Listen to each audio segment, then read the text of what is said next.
is functioning right now. So yes, and just also on that note, we are recording this session. So to send around the recording to everyone who's registered for the 2 webinars, which we've offered in the past few weeks. So just letting folks know about that. And with that, Michael, I think we're ready to go. Okay, well, I'll get started. And you guys have already heard from the 2 of us who are presenting today. I'm Michael Carroll. I'm a senior director at the Wilderness Society. I am one of the folks that helped to found the People Outdoors project at the Wilderness Society, which has really been the projects that has housed our youth and wilderness work, our curriculum work, this curriculum, as well as some other programs like our Urban to Wild program across the country. And Liz, do you want to introduce yourself real quickly? Yeah, great. Thanks, Michael.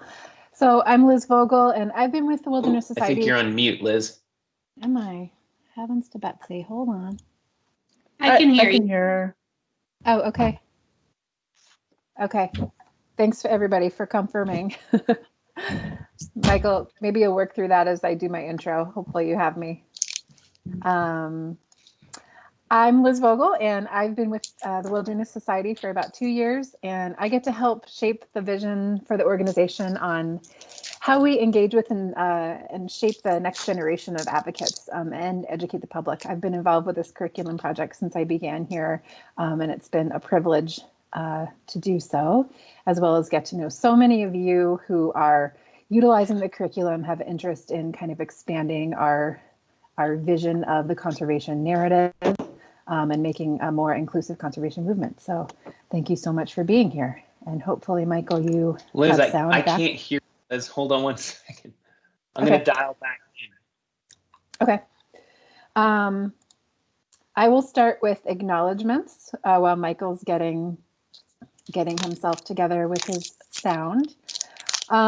So before we get too far into the presentation, I want to acknowledge that I am a settler on the traditional lands of the Abenaki people located near the mountain and historic Indigenous settlement of Cascadnock, which is also known as Claremont, New Hampshire. I respect the communities of the Abenaki people who have lived here in the past and the present and will live here into the future. And I recognize them as the original people of these lands. Liz, can you hear me now? I can definitely hear you. Do you have me? Great. Yep, I got you. So okay, sorry great. about that, folks. I had some technical difficulties on my end. Liz, it sounds like you've already stepped into the land acknowledgement. Why don't I add mine to it? And then we can kind of move along into the presentation. I am a settler in the traditional lands of the Ute and Ute Mountain and Navajo nations, also known as Southern Colorado and the town of Durango, Colorado. Indigenous peoples have lived here, worked here, traveled here since time immemorial. I respect the communities of the Ute and Ute Mountain Ute and Ute Mountain nations, as well as the Navajo nations, people past, present, future, and recognize them as the original people of these lands. We wanted to also take a moment to actually acknowledge a few things that are going on in the world. We think we'd be remiss if we just launched into this and really didn't acknowledge that we and lift up our gratitude to the folks that are helping us collectively through this time of pandemic and through a time of a lot of uncertainty in the world. Most notably, our care and healthcare workers, our mental health providers, medical staff across this country, as well as researchers, farm workers and factory workers, grocery store clerks, delivery workers, sanitation workers, utility workers, educators, and all of those others that have been really putting themselves in harm's way to keep our communities healthy and safe during this crisis. We also think it's important to acknowledge at this moment that at a time when we're dealing with anti-Black racism, police brutality, and the disproportionate effects of COVID-19, and those issues being at the forefront of our national consciousness, we think it's important that we acknowledge all of that and acknowledge that while the results of white supremacy aren't new, it's new that these are consistently making headlines across this country. And it's new that we as a collective society are really dealing with those issues day in and day out. And we recognize these are heavy issues and take a heavy toll on people. So we wanted to thank people for showing up and being engaged in these important topics. This curriculum is really meant to be a tool for folks to examine the past, especially the injustices and the inequities in our public lands history. Its aim is to foster understanding, dialogue, and action around building a more equitable and just movement and a more equitable and just public lands system. We hope that this movement can help support people in their, we hope that this curriculum and this moment can help support people in their equity work. And one nice thing about the resource is that you can run with it however you feel. And Liz is going to describe this in more detail in a moment. But we've seen a lot of people use the curriculum in very different and unique ways. And we're hoping that you, once you've come out of this webinar and been using the curriculum, started using the curriculum, will be able to use it in your own unique ways and share that with us. Before we get into the curriculum, just a couple of other things. I wanted to let you know that the Wilderness Society itself was, which Liz and I both work for, was founded in 1935. It's a national conservation organization, for those of you who aren't familiar with us, that's focused on the protection and management of public lands across the United States. We're working to protect a network of landscapes that serve as a solution to the climate and extinction crisis, and on transforming conservation policy and practices so that all people benefit equitably from public lands. As part of that, as part of our newly adopted strategic plan, we're making a big push towards centering equity and justice in all of our advocacy work and our public lands work. And we really believe that this curriculum will help us to do that now and into the future. Just a quick look at the presentation and overview here. I'm going to talk a little bit about the importance of having an inclusive public lands history in our holistic outdoor experience and touch a little bit on why that's important. I'm also going to give you guys a quick background on how we got here, how we went about or what our process was in terms of developing the public lands curriculum, and then I'm going to hand it over to Liz to walk through the structure and content, look at examining ways that the curriculum can be used by educators, and then ultimately having a little bit of brainstorm with everyone. So briefly, and this is not news. I think a lot of folks who've been really paying attention to what's been happening with regards to the connections to the outdoors have really seen that America is largely becoming an indoor nation, as the outdoor industry pointed out. Less than half of the population participates in outdoor recreation, and the number of outings among kids and non-Caucasian ethnic groups is on a downward trajectory. So kids, especially kids of color, just aren't getting outside as much as they have in the past.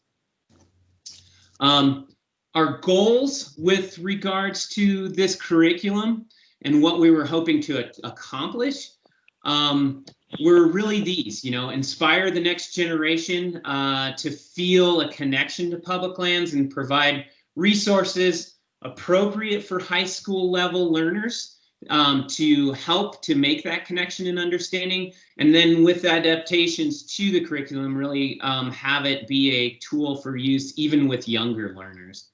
We wanted to equip people to be able to teach others, regardless of whether you're a professional educator or you provide outdoor opportunities for young people. We wanted to provide people with the tool to educate others about public lands and the benefits of spending time outdoors. And in all this work, key, as I've mentioned before, we wanted to make the public lands narrative more equitable and inclusive. so that we're telling a more honest story that features the stories of Indigenous peoples across this country and people of color that have often been overlooked by the predominant public lands there. The curriculum, just by way of background, the curriculum development began for us in the summer of 2012, where we built out a real simple presentation, really, that was focused on what, a public lands 101 curriculum or information could look like. So, the who, what, where, when of public lands in this country. From there, in 2015, we really thought, we wanted to take that bare bones curriculum and start to beef it up and have it have some more information about conservation history. And we took that and started presenting it to a few different conferences and a few different venues to just see how folks were receiving the content that we had developed.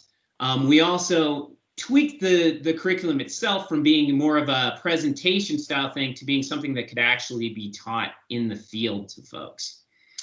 And then in 2016, we really realized that the curriculum that we had developed really leaned in heavily on the traditional conservation narrative of public lands and looking at those traditional players, right? Think Theodore Roosevelt, John Muir, Guilford Pinchot. And we thought we could do better in terms of designing and redesigning a curriculum that told a more inclusive story of public lands. And so we set to starting to try and develop that and really trying to tell the more inclusive story that just wasn't focused on the European or the European American perspective, but looked at acknowledging all of the unethical and atrocious means by which public lands were developed, as well as telling and recognizing the contributions of communities of color to the conservation movement, and telling a more inclusive story that included more of the Native American and Indigenous stories as they pertain to public lands. To do all of this, we actually reached out to some colleagues and professionals and a great group of folks at the Avarna Group. They're consultants that work in helping the outdoor industry and conservation organizations address diversity, equity, and inclusion, and working on social justice issues and incorporating those into the work that those communities are doing. We asked them to help us with this storytelling and developing the more inclusive narrative about public lands, to further help us refine the curriculum into a resource for educators and outfitters and schools and other people on the land, other people that were using it with communities out in the field. And since that time, we've also had many people help us with the content of the curriculum in terms of providing feedback. And our door is always open. We want this to be a living document that improves over time. And we've gotten a lot of feedback from folks. In particular, we've reached out to a number of professionals in the Indigenous community to incorporate their feedback and content on the curriculum, and worked hard to start to integrate that across the curriculum. In 2018 and 2019, as we were finishing up sort of the version 1, our first version, and started sharing it with folks, we also wanted to put it in the field and have it tested with some educators and with some youth groups out in the field to see how it worked. And so we asked some of the folks that are part of our Youth and Wilderness program to help us in terms of presenting the curriculum and using the curriculum with their students and their participants in their program.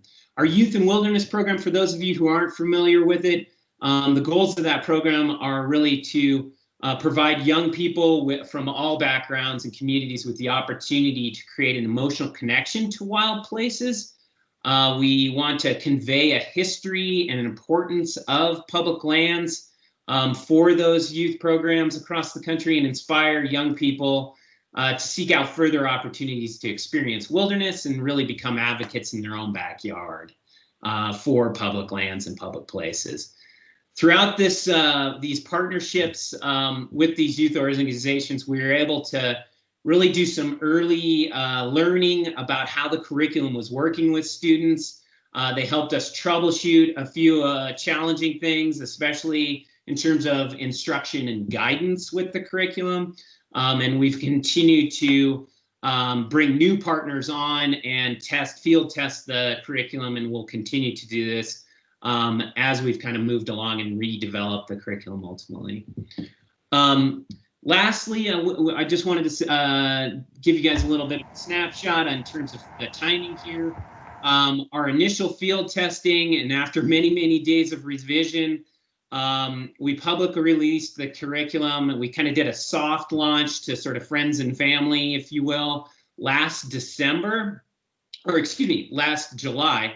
And then in December, we did our first public launch where it became publicly available to folks. After that initial launch of the first version, we sat back down, started doing some revisions. We got tons of great feedback from communities and educators, and ultimately worked towards developing and editing the first version to release our version 2.0, which we put out in May of this year.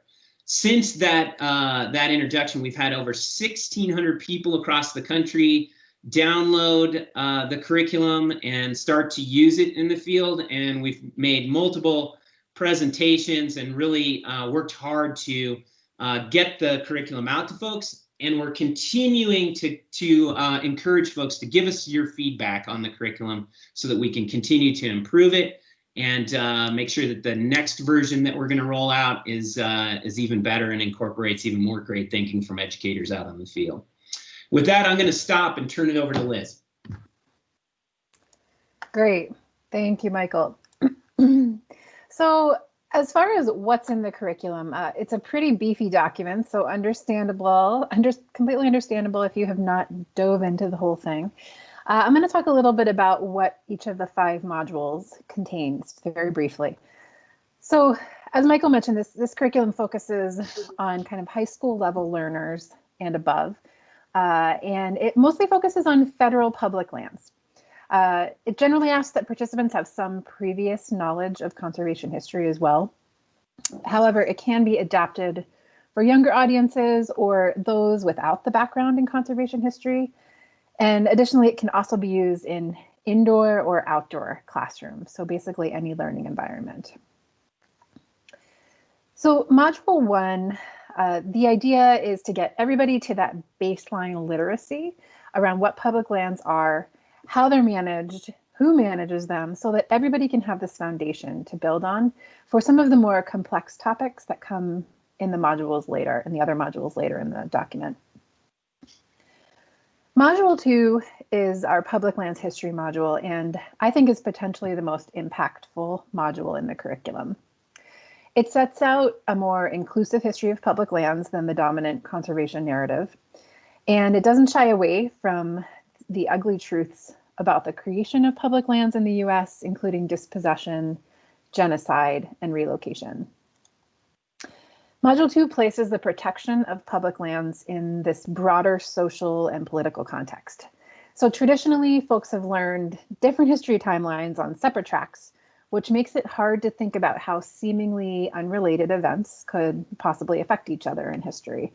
For example, we've learned about an environmental timeline and a civil rights history timeline in separate spaces.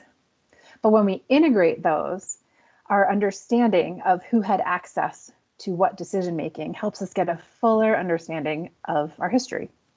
So with this module, we're not just looking at the establishment of national parks and agencies and bedrock conservation laws, but we're also looking at things like the National Housing Act, which impacts people's basic right to own land and property. We look at Jim Crow laws, Japanese internment camps, and many, many more topics, so we can encourage ourselves to consider the interrelation between these events. For instance, in 1964, both the Civil Rights Act and the Wilderness Act became law. The Civil Rights Act opened the door for people of all races, colors, religions, sexes, or national origin to fully participate in the US democratic process. The Wilderness Act establishes wilderness as the highest form of federal land protection. But what does it mean that the Civil Rights Act didn't reference public lands or outdoor spaces? Or what does it mean that the Wilderness Act didn't acknowledge racial differences in who could actually access those spaces? Also, what does it mean that separate groups of people were working to advance those two issues at the same exact time? The module lays out events and attitudes that have shaped conservation history as well.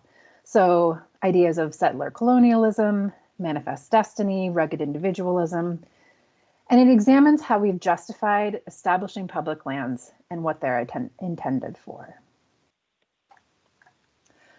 So module 3 is our Voices in Conservation module, and it highlights example of conservation stories with a particular focus on the experiences and contributions of people of color and Indigenous people. Oftentimes, it's the contributions of folks, like Michael mentioned, Theodore Roosevelt, John Muir, Thoreau, Pinchot, and other white men that get highlighted. However, this isn't the full story of who cares about these places and who's made important contributions to conservation and who deserves to be celebrated and known for those contributions. It highlights examples of the ethics of conservation with a particular focus on Indigenous people and people of color. And it also shares a list of organizations that are telling broader ranges of stories about conservation and connection to land.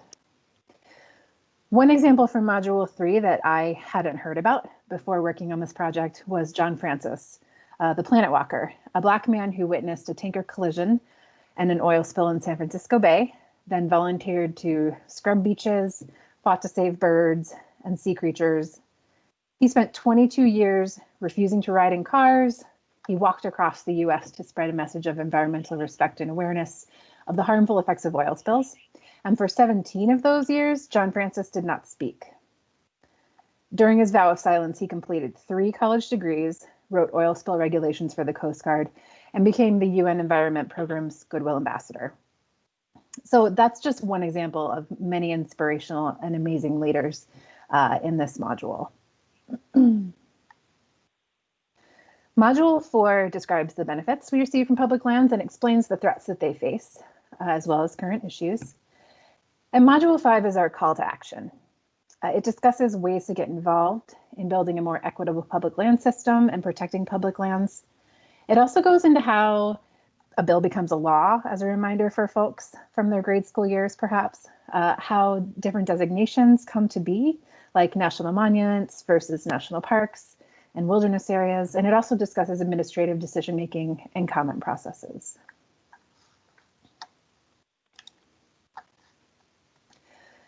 So each module is composed of 3 different parts: background material, lesson plans, and teaching materials that support the lesson plans. So these background materials can be accessed by anybody who has an interest in learning more about federal public lands and their history. It's just some good light reading, or not so light reading, just to get you caught up on what we mean by public lands and some of the basic history of what's going on. And each lesson is set up so that educators can teach the material in an outdoor space or location that has potentially minimal access to technology. The lessons are designed to engage multiple learning styles, and all lessons include hands-on interactive activities, reflection, and group and pair discussions. The teaching materials that are associated with the lesson plans are ready to be printed and laminated. And they are ready to go whenever you need them. And in addition to the modules themselves, the curriculum has a section that includes recommendations for facilitation, including a section on land acknowledgements, like Michael and I did in the beginning of this presentation. As part of our organizational commitment to equity, TWS has adopted a land acknowledgement statement that recognizes tribes as the original stewards of our public lands. In this curriculum, we encourage others to do the same, and we offer up suggestions on how to authentically create statements and take advantage of opportunities to offer recognition and respect to Indigenous communities. In this section, we offer sample basic land acknowledgement statements and recommend engaging with local tribes and communities when developing them. We also provide some resources for researching traditional place names and where tribes are currently and have traditionally been located.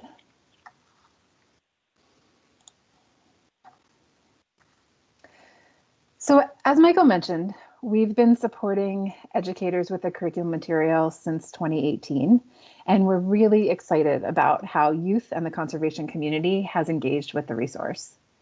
Each organization implements the curriculum in ways that support their program structure and location.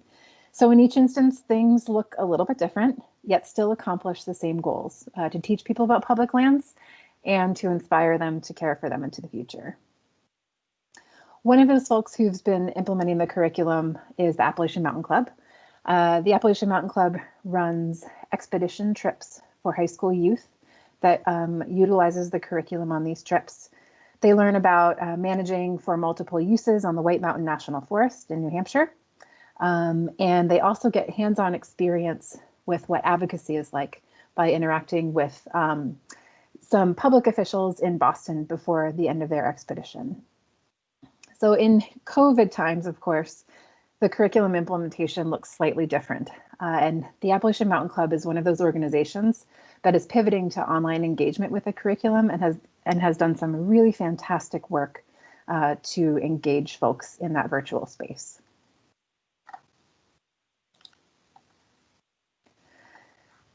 So in Albuquerque, New Mexico, Cottonwood Gulch Expeditions works with middle school students, so a slightly younger population, to engage them with the curriculum. Cottonwood Gulch engages classrooms once a month. Next year, hopefully, we're looking at 10 classrooms in 5 different schools throughout New Mexico. They have classroom sessions, which are complemented then by trips to local public land spaces, day trips, and multi-day excursions, which can then reinforce the learning that happens in the classroom. Unfortunately, this organization has had to cancel their in-person programmings for the summer, but they are also one of those organizations that are looking to develop online curriculum material if schools are not opening in Albuquerque.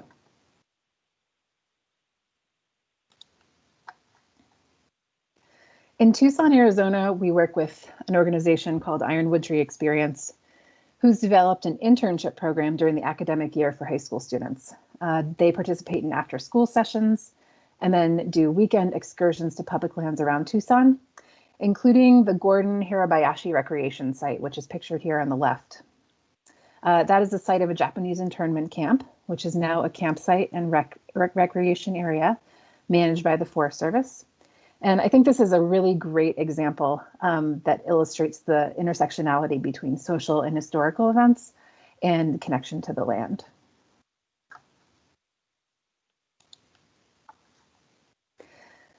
And if we jump across the country, Baxter Youth Conservation Corps is one of our partners that works on the fairly newly formed monument Katahdin Woods and Waters up in Maine.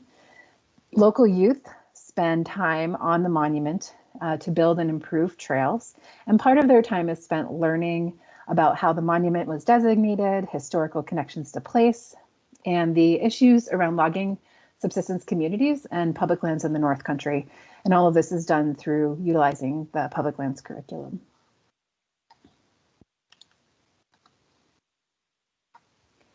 City Kids Wilderness Project is based in Washington, D.C., and we've interacted with them with the curriculum to hold some workshops at our office in Washington, D.C. last summer. And then those students, high school students, went on to teach curriculum material to younger students at City Kids' Broken Arrow Ranch in Jackson, Wyoming. This is another great example of an organization who's pivoting their youth engagement to 100% online engagement with their DC youth. And they're adapting the curriculum material for the virtual learning space as well.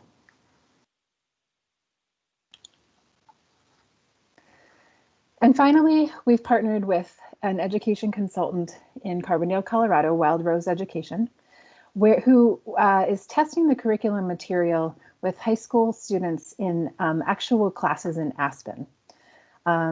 Wild Rose has also created community workshops using curriculum material, and importantly has really started to dive into this idea of teacher training workshops for professional development and grad school credit. Wild Rose has done some really exciting work linking the public lands curriculum material to Colorado and national education standards, as well as the K through 12 standards for excellence in environmental education.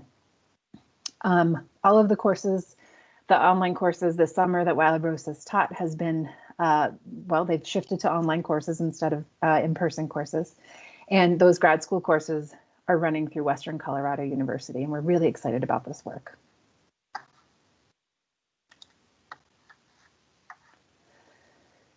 So as Michael mentioned, feedback is incredibly important to us with this resource. The curriculum is free for everybody. And if I would encourage if you have not registered to receive the curriculum, please do so, and I will definitely send around the link after this presentation. We ask folks to register so we can track some very basic data and share updates if folks opt into communications about the curriculum. One of the most important aspects is that it's a living document, like Michael said, meaning that we recognize that the work of retelling the public lands history and creating a more inclusive conservation movement is ongoing, and it requires resources that are adaptable. To that end, we welcome and encourage feedback, which we use then to update the curriculum accordingly and try to support folks however we can to utilize the curriculum as it makes the most sense for their programs and their interactions with public lands.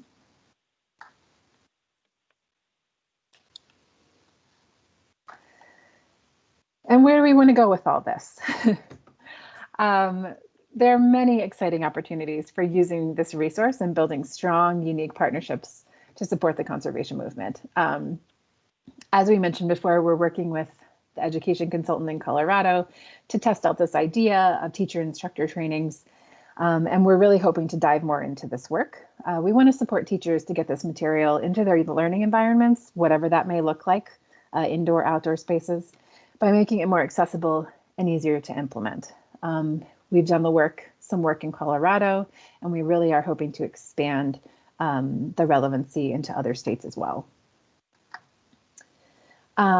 We still have plans to present material and make connections at conferences and workshops. Of course, those conferences and workshops these days look slightly different, but we still would love to move forward with those opportunities. And we're working closely with some partners who are interested in implementing the curriculum within their own programs and organizations through some workshop and training creation and facilitation. Our hope is to be able to support folks as much as possible to get this information out into their organizations in a way that makes sense for them. And lastly, we're currently in the process of creating better online presence with the curriculum and create more resources so folks can access this information more easily online. And again, if you've looked at the curriculum, you'll know that it's a 161-page PDF document, which is pretty unwieldy and tough to navigate. So we've just created a landing page with links that separate out the teaching materials from the background reading, and will hopefully become a virtual space to start building this idea of a community of practice around this information. We also have plans to start building a library of on-demand virtual trainings for each module, so keep an eye out for that. And I will definitely share the link to the landing page to folks who've registered for the curriculum, as well as a recording of this webinar shortly after we're through. And with that, I will stop talking and I will open it up to you all. We have about 95 folks on the call here, but we wanted to open up the space and ask the following question. What are some ways that you can use, or maybe you have used, the curriculum in your personal or professional spaces? Also, we're happy to open it up for general questions as well. We just ask that you either put your question in the chat or feel free to unmute yourself or raise your hand and we'll call on you appropriately. And I will open it up right now.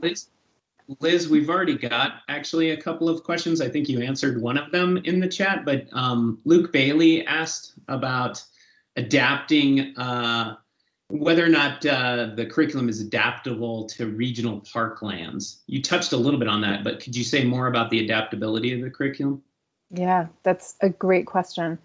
Regional parklands, I'm assuming you also mean kind of non-federally managed public lands. The curriculum is an incredibly adaptable material. Obviously, much of the resource there, the timeline, much of the resource in Module 1 is focused on this idea of managing federal public lands and how federal public lands have been created. But so much of the ideas behind the lessons can be adapted for kind of a local use and have been. Our partner with Appalachian Mountain Club adjusted most of the lessons to be relevant to their trip through the White Mountain National Forest and their experience with some local county and state public lands in Massachusetts. So I would say, yes, it's definitely adaptable with some work.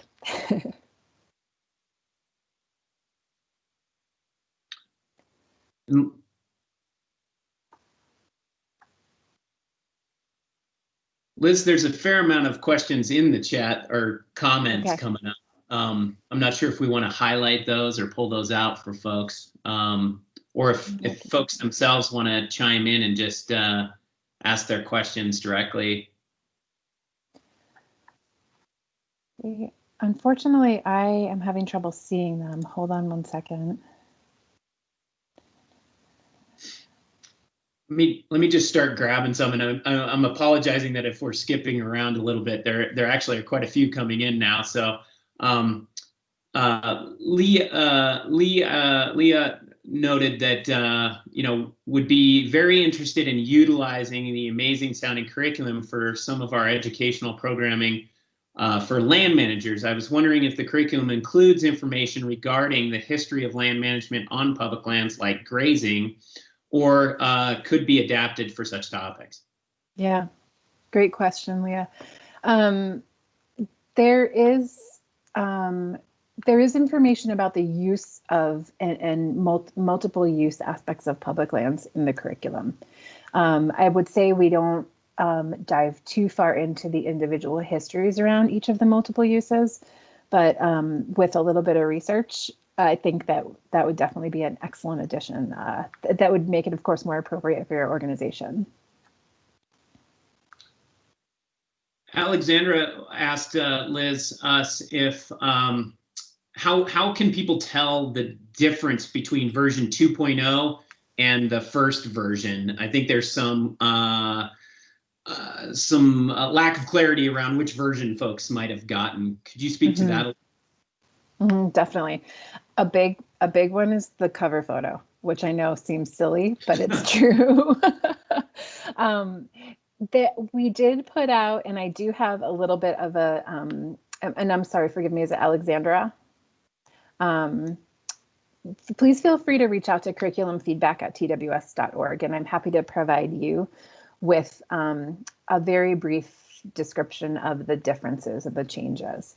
For the most part, I would say version 2 dives a little more deeply into, well, first off, the eugenics and how the eugenics movement played into the conservation movement and the different players there. There were just some errors that we corrected and some inconsistencies that needed to be fixed as well. So I'm more than happy to share with you this kind of brief overview of the differences if it would be helpful. So feel free to email curriculumfeedback@tws.org, and I'm happy to help you. Liz, Sandra was asking, one thing she was saying, one thing that she found hard was understanding in the reading was the total time that should be allowed. And is there a page on the website that lists the expected time or time range? I think I may have stumbled through your question, Sandra. So if I'm not getting it right, please chime in. But I think what Sandra's looking for here is, time frames for the teachability of each module, perhaps, Liz, if you could speak to that. Yeah, sure. Each lesson does have some suggested timeframes on it. What I will say is that the depth of the timeline module in particular, module 2, and the associated lessons could go for hours because of the rich conversation and deep conversation that has come up when I've facilitated it, as well as the feedback we've gotten from others. So there are kind of suggested teaching timeframes in there, but what is kind of rule of thumb if we say you're going to, if you're going to try to run through the whole curriculum, start to finish, I think you should allow an easy 8 hours for it. So a solid day of facilitation. Great. Miho was asking, Liz, would love to hear from you or folks in this space about 2 or 3 great adaptations that you made for 5th and 6th graders in particular. Great. 5th and 6th graders. I can honestly say that none of our partners at this point have gone down to the 5th and 6th grade level. The lowest we've seen folks facilitating at right now is 7th and 8th with some serious adaptations, of course. You know, some of the modules, of course, can be easier to adapt. I'd say module 1 with kind of that basic public lands background, as well as this activity around, you know, what people's connections to land are, is a really adaptable lesson for younger kids. But, you know, this is something that I think into the future we're really hoping to dig into, are providing really good resources on ways to adapt it lower for folks. And not just for grade levels, but also for folks who are coming in without that solid bedrock and background of conservation knowledge. Just a quick anecdote is that, you know, some of the times that I facilitated some of these lessons, depending on the group, they didn't know who John Muir or had never heard of John Muir before. And some of the kind of what we would consider as key players of the traditional conservation narrative. So I think there's the grade level aspect and this aspect of adapting to meet groups where they are that we're really excited to dive into the future. So I know that wasn't helpful from my perspective. If there is anybody else in the group who has worked with younger audiences or started to dive into that, please feel free to raise your hand or unmute yourselves and speak up. Liz, I think there are some folks have been chiming in on the chat. Great. I wish I could see this chat. It's making me crazy. Does anyone want to speak up to having adapted the curriculum thus far? All right. Well, feel free to chime in. Scanning for other questions. Other questions from folks that folks just want to voice?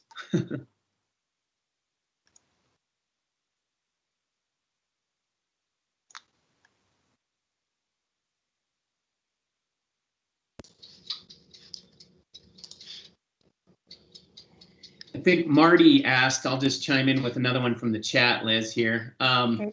Marty asked, are versions 1 and 2 dated within the curriculum so we know which one we're looking at?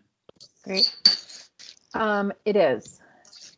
I have to remember where, Marty. Is that Marty from TWS? Or another Marty? No, okay. No, it's not. I am on though. Okay. Hi, Marty. That's a different Marty. Great. So other Marty, I believe that it is. And please, if you can shoot me a quick email, I'll just dig in really quickly and provide that information with you. What I can do too is for folks, again, who have registered for the curriculum, I will be sending out a link to that online landing page, which has the most updated version and will have the most updated material moving forward. So I would recommend that you dive into that page, especially just because it's easier to use all around. So great. It looks like we had a hand raised. I don't know if that. And I apologize if I mispronounce your first name, Sharina. Do you want to chime in? I see that yes. Hi. So nice to meet you all. Thank you for having us here. I was just going to comment on the adaptation for youth. We did something that might be helpful for folks to hear about. Fantastic. Please. You know, for a lot of kinesthetic learners that we find in the core work, I think it's important to adapt. And we did sort of an adaptation of your timeline. and used an actual rope with just the measures, every couple hundred years, depending on how that worked. And then folks had to kind of put together their cards and put them in order. So it was just another way of adapting your amazing curriculum for just different modalities. And I think that would work for youth in that situation that someone was asking about.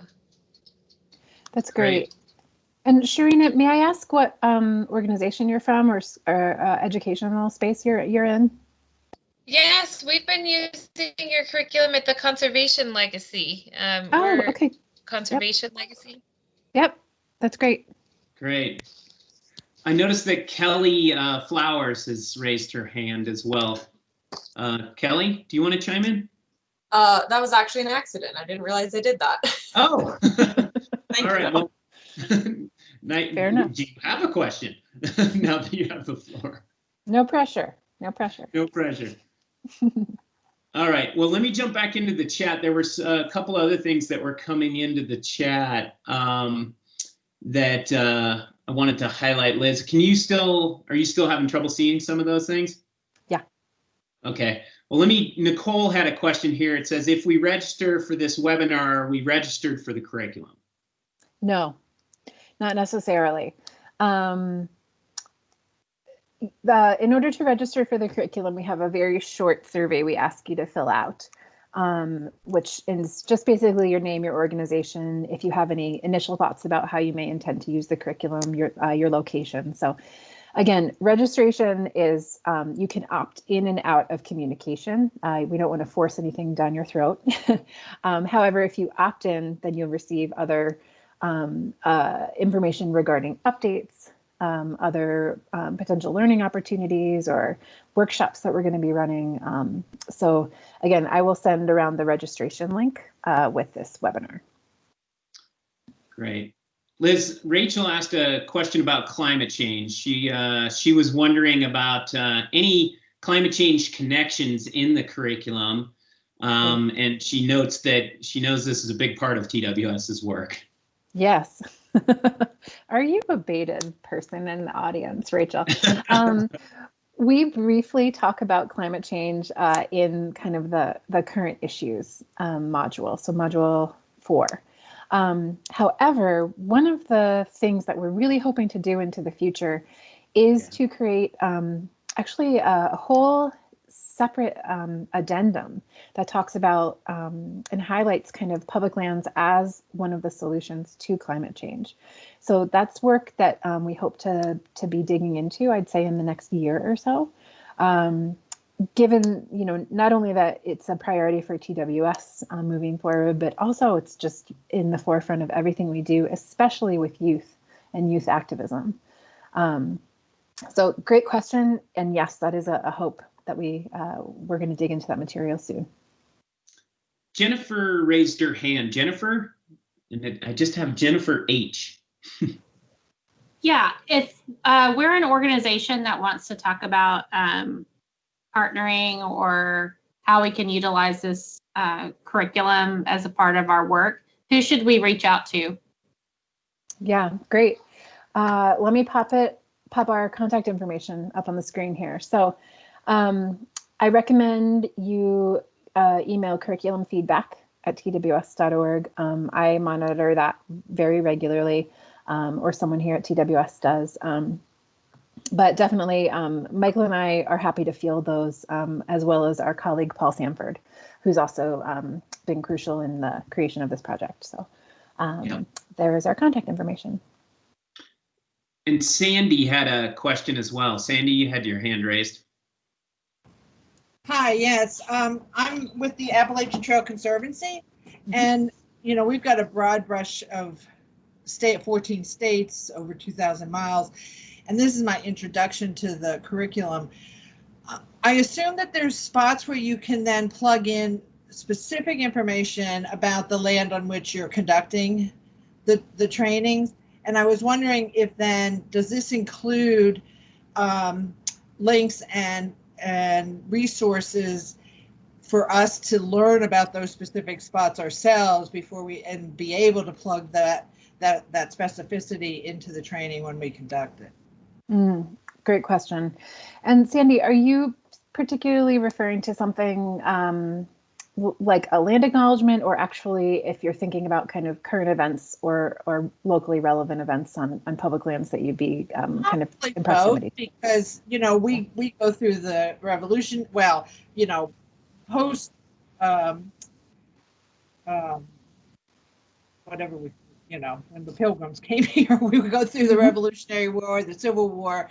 I mean, so there's multiple history throughout. I mean, I live in Harpers Ferry, so I mean, but then we also have a tremendous amount of native lands over which we're traveling, that the AT is laid upon. So Great, yeah.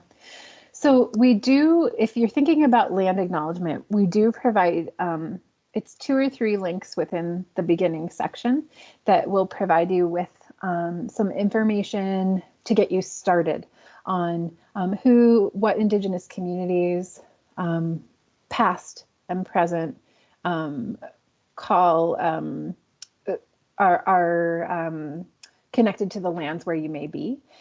There's also a couple links in there on traditional place names, but one thing I will mention is that we've gotten feedback that depending on the Indigenous community, the tribe, the tribal nation, the use of traditional place names may or may not be acceptable in land acknowledgement. So this is why what we really encourage folks to do is if you're looking to create a land acknowledgement where you may be facilitating or where you may be working or living, that you really try your best to reach out to the local Indigenous populations in the area, just to make sure that we're doing it respectfully and appropriately.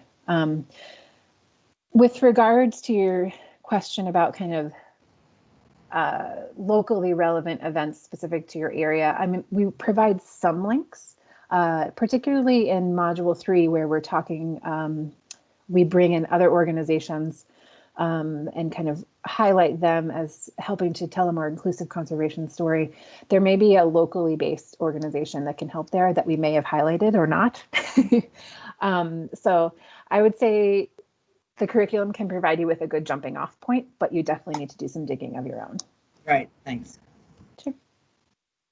Liz, Sandra had a great comment in here just about as we hear about various implementations of the curriculum, that it would be super helpful for folks to be able to gather and sort of share how people are using it on the website, so people can kind of get some examples of that as they start to think about implementing it themselves on the ground. Great. Excellent comment. And thank you for that suggestion. One thing I'll say too is if you have ideas in your head at this current moment, and you've heard maybe one of the organizations that we've highlighted here do something similar to maybe what might work for you, please reach out to us. Our last webinar that we ran, I was able to connect many folks with other organizations who are already implementing this, just to get connected up and talk about best practices and how they might be doing it. So what's wonderful about this resource is that it has already kind of organically created this community of educators that through TWS we're able to connect you with. So yes, again, please don't hesitate to reach out, and we're happy to see if we can't make some connections for you. And Davis had a similar, Liz, question that was along these lines, which was, you know, with our partners adapting the curriculum, do we or can we share any of these adaptations in a region where organizations have already done the work? So, yeah. Yes. Yeah, the answer is yes, definitely. So please feel free to reach out, and hopefully we'll be able to get it up on the website in a more easily accessible spot in the near future. Great. Are there other questions for folks? I'm scanning the chat, and if I apologize if I missed a question from someone. Would love to encourage you to chime in just verbally if if I did inadvertently miss your question.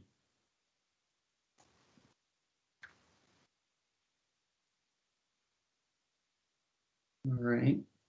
Okay. Well, we'll give you 4 minutes back to your day. Thank you all for joining us. Yeah. Oh, yeah. Here we go. This is Flip Haygood, Wilderness Society, but I wanted to offer up just in some discussions that I've been having with local organizations here within the National Capital Region and online with others. One of the things that I've been encouraging and others might consider is the submission of both graphic and other artistic elements to be included in the resource library that you're building. An example, one partner talked about using the presentation of pre-colonial mapping of native and indigenous lands. There's some excellent mapping there. And again, you immediately step into some degree of controversy about which nation, which tribe is where, just due to movement at time and place. But certainly most folks, I've found anyway in conversations, don't have that sense of that historical point of reference as who was on the land, where and when, pre-colonial times. And then as that movement takes place, any of those representations at time, the speaker earlier who spoke about the Appalachian Trail, as you would be going along that trail, which I've hiked many times in my life, you would find that you would have great opportunities for times of change in terms of indigenous and tribal movement within those lands, as well as historical events. And then there are graphic materials and resource pieces that could be supplemental to the learning that are always great for youth and certainly adults as well, to kind of see it visually in another modem. Mm-hmm. That's great, Flip. Thank you so much for that information. It's good to hear from you. That's great. And I'm excited that I've been in some preliminary conversations with another really interesting project that TWS is starting to think about.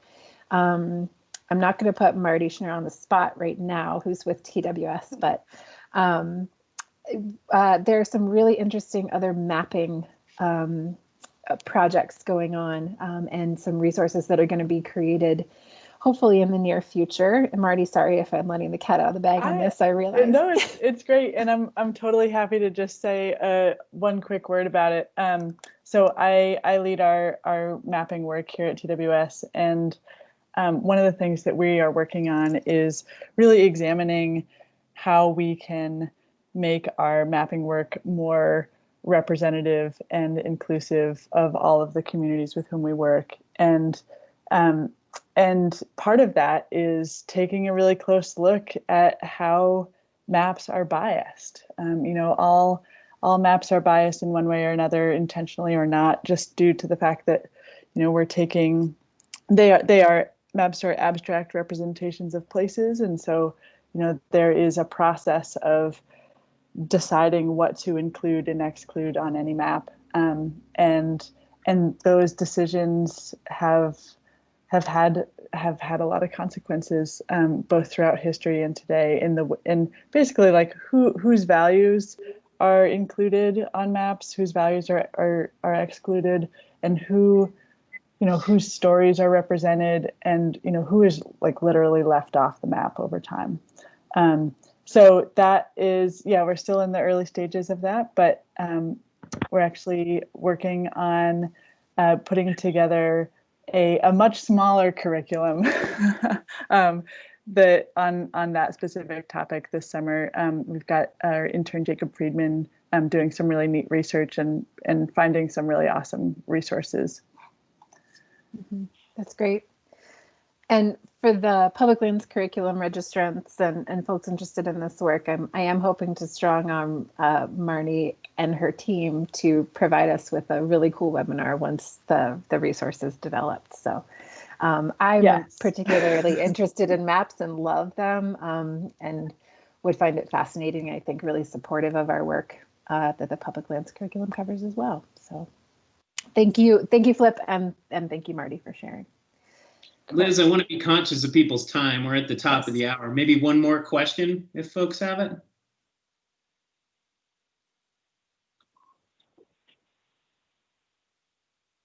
All right. I think we answered everybody's. Oh, here we go. A 716 number? No? Oh, no, sorry. Right. You're forgiven. Great. Well, great. Thank you. Yeah, thank you so much again, everyone, for being here, for your interest in this resource, and for your work to start to think about how we retell public land stories and who we include, and making it a more inclusive public lands movement. Michael, anything else from you? Just that Liz and I's contact information is on here, as well as the email link for giving us feedback on the curriculum. Like we said, it's a living document, and we really encourage folks to download it, get into it, give us your feedback. If there's things that you think can be improved or changed or altered or done differently, we want all of that feedback. So don't hesitate. Please send that along. And thank you all for taking your time to join us today. We really appreciate it. Great. Be well. Thanks, everybody. Thanks all.